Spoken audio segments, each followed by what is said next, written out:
An apartment fire in October turns deadly. Now Sedgwick County commissioners approve recommendations for an independent investigation. It comes after Wichita Fire Union officials raised concerns about 911 dispatch, with the union saying dispatch never told firefighters on scene that a woman was trapped inside her apartment.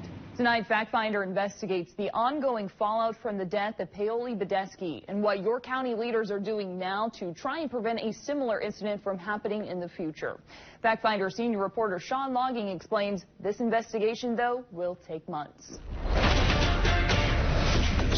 An independent investigation into the fatal fire that claimed the life of 22-year-old Paoly Bedeski getting the green light from the Sedgwick County Commission. There's a family out there that's waiting for answers, and I believe they deserve them in the quickest way possible.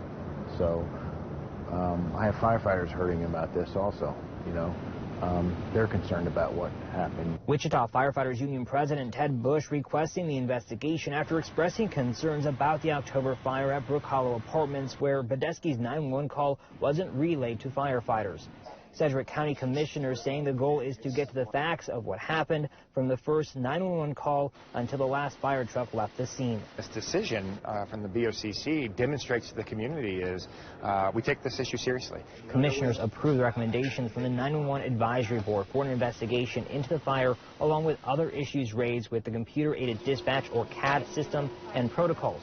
Also, the cost and selection will be shared between the city of Wichita and Sedgwick County. This is a big public safety ecosystem, and when there's one part that is incomplete or one part that isn't working, it impacts the entire safety of the community. So we just need to make sure there's no gaps. Commissioner Jim Howell says looking into this, he has a long list of questions on many different aspects of the response. We have call takers and dispatchers during the daytime, but at nighttime we essentially expect one person to do both duties. I don't know if that's the right configuration for our 911 department. Howell says another important aspect for him is the report be made public once complete. Let's be thoughtful, inquisitive, let's look at the facts and data, let that lead us to our conclusions. For Factfinder Investigates, I'm Sean Logging. Now Paoly's father sits down with us and explains how he felt hearing his daughter's voice for the last time. Factfinder reporter Brandon Stitch shares what he has to say. Paoly Bedeski. She's a typical kid. A daughter. You know, she helped mom out. She his sister. Fought with the sisters and brother and remembered. You know, she's just all around a good kid. A kid, finally, on her own. That was her very first time moving out of the house. First chance of independence. October 13th, Paoly's independent life cut short. Probably about 6 or 7 that night, a friend of a friend's came to the house and told us that our daughter died.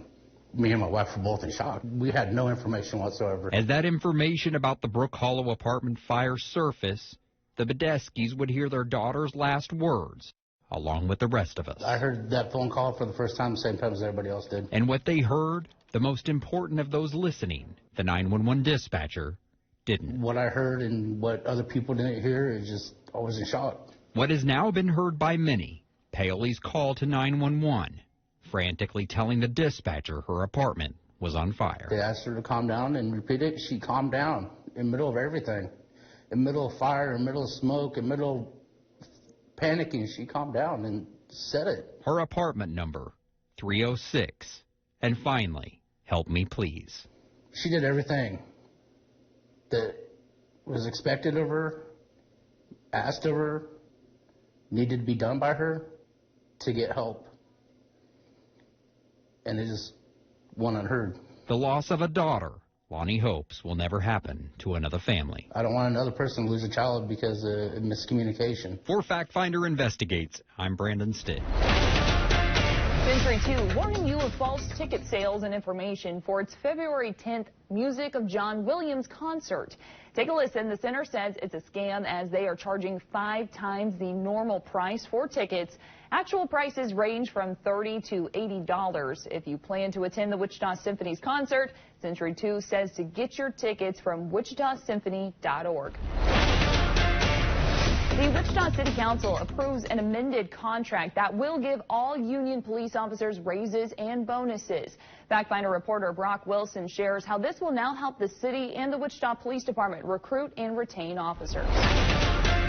Members of Wichita Police Department will be among the best paid police officers in the state of Kansas. Wichita Police Chief Joe Sullivan says the amended contract comes at a time when the department is down more than 100 officers. So we just simply couldn't wait until to negotiate the new contract. He says officers that work in bigger cities like Wichita have more responsibility, and now they'll be paid accordingly with $5,000 bonuses and 13% raises. All the benefits of coming to a big department like Wichita is now coupled with a salary commensurate with the workload and the level of responsibility that you will inherit. While the amended police contract passed unanimously, there's still some concern from people in the community about the next contract coming in 2025, including all of the items from the recent Jensen Hughes city audit.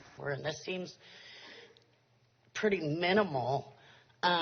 What the FOP is wanting to do with this contract. Wichitan Ann Jones raised concerns that police aren't being held to high enough standards. Another has concerns about officers following the code of conduct. Offering incentive pay to behave does little to engender public trust. These changes will be made to the current contract that runs through 2024, and more changes mentioned in the city audit will be made to the next contract currently being negotiated that starts in 2025. I believe we have 19 implemented, we have 22 in progress, and the remaining are items that we will have to negotiate with the FOP, but they have demonstrated a willingness to do that. Wichita police officers can expect to get that $5,000 bonus by December 22nd. And that 13% raise will go into effect January 1st and will run through the end of 2024. A potentially dangerous item bought as a Christmas present for your kids. How you can avoid buying recalled toys over the holiday shopping season. Next on Factfinder Investigates.